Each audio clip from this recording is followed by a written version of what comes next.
Ассаламу алейкум баршаңызға. Алладан қалай кешірім сұрау керек?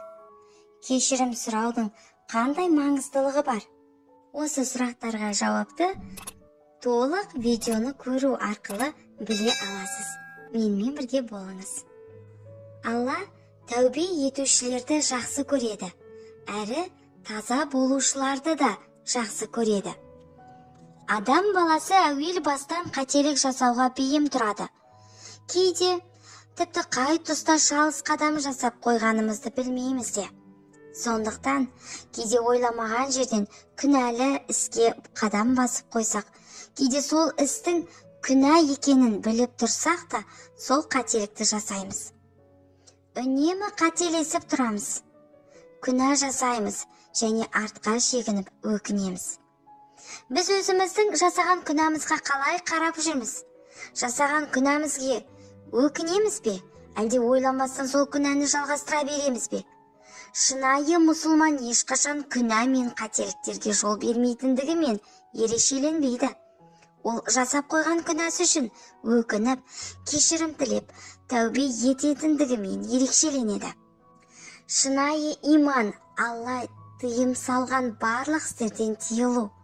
Айналаңызға мейірімді болу, жақсылық жасау, күнәлі істердің Алладан алыстататынын түсініп, үнемі Аллаға ғана құлшылық етумен өлшенеді.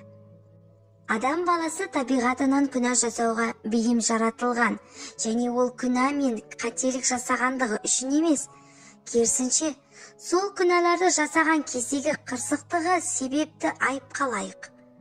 Егер де адам күнә жасап қойса, бірден тәубе етіп, Алла тағаладан кешірім сұрауы қажет.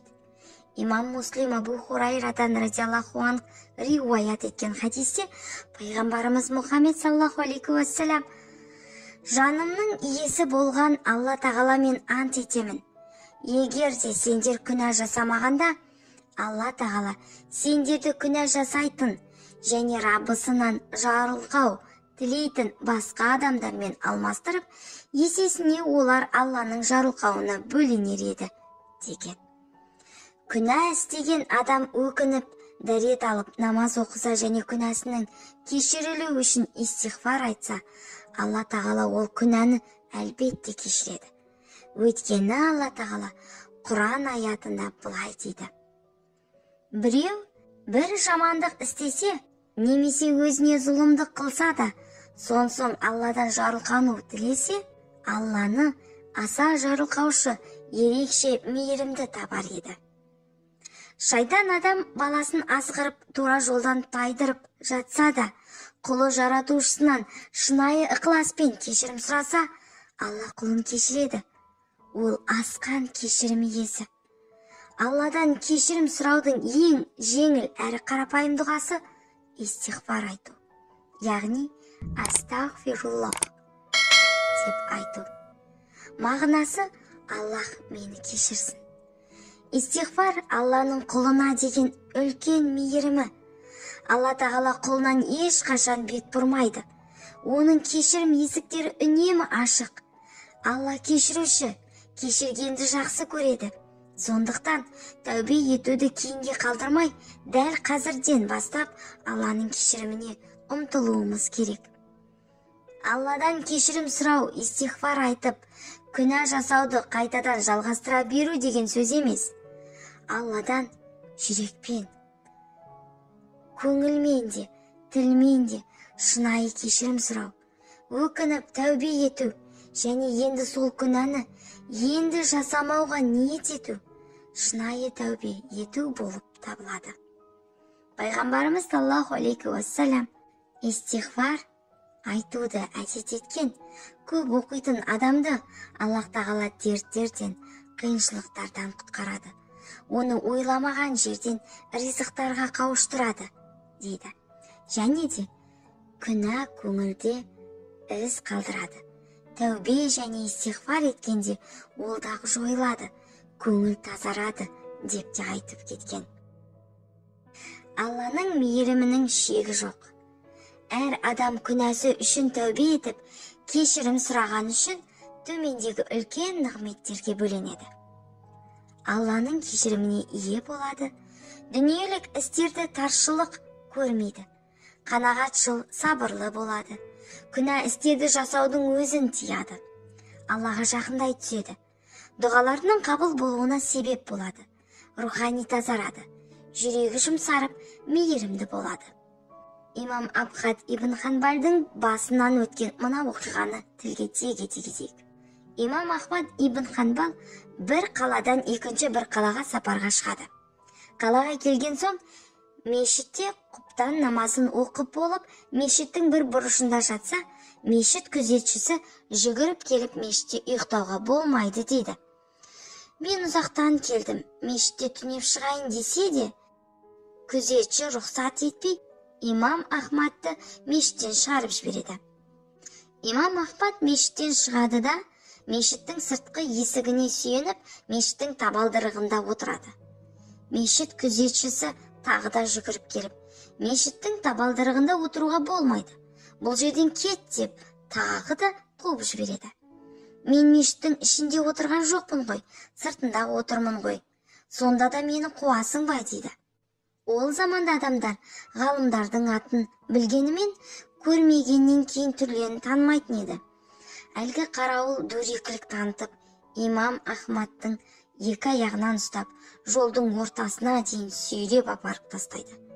Сол кезде мешітке қарама-қарсы жолдың арғы бетінде бір наубайханашы өзінің тірлігін істеп жүреді. Оқиғаның мән-жайын көріп тұрған наубайханашы имам Ахмадқа барып, жататын орның болмаса, менің наубайханама кел, мұнда жататын бір кісілік орын бар дейді.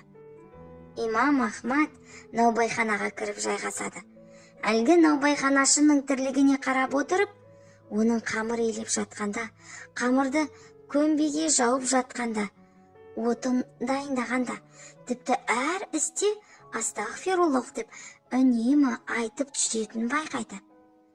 Имам Ахмад оған қарап тамсанып, бұлай зікір етуді қашаннан бастадың? Қиын емес пе деп сұрайды. Сонда наубайханашы, осылай зікір етуді бастағаныма біраз жыл болып қалды. Маған қиын емес, үйрендім дейді. Имам Ахмад сұрағын тағы жалғастырып, осы айтып жүрген зікіріңнің берекесін сезінесің бе деп сұрайды. Я сезінемін. Әрдайым истиғфарды айтқан сайын, әр ісіме береке кіреді. Алладан не сұрасам, Алла маған соның бәрін береді, дейді наубайханашы. Барлық дұғаларыңды қабыл етіп, сұрағаныңның барлығын береді ме? деп сұрайды тағы да имам Ахмад. Сонда наубайханашы бұлай деп жауап береді. Осы уақытқа дейін барлық сұрағанымды беріп, дұғаларымды қабыл етіп жатыр. Бірақ бір ғана дұғам қабыл болмай келеді дейді. Имам Ахмад, ол қандай дұға? деп сұрағанда наубайханашы, имам Ахмад ибн Ханбал деген ғалым кісіні бір көрсем ғой деп дұға қыламын. Бірақ бұл дұғам қабыл болмай жатыр дейді. Сонда имам Ахмад ағыл-тегіл жылап, міне, сен дұға еттің, үнемі истиғфар айтасың. Алла сенің бұл дұғаңды қабыл етті. Сен көрген келген сол имам Ахмад ибн Ханбалды Алла тағала сенің наубайханаңа екі аяғынан сүйреп тұрып алып келді. Мені мешіттен қуып, екі аяғымнан сүйреп көшеге шығарып тастаған мешіт күзетшісі емес, Алла тағала екен ғой. Сол имам Ахмад менмін деген екен.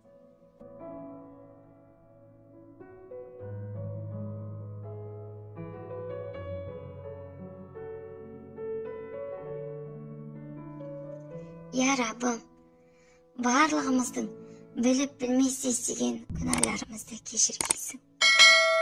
Амин.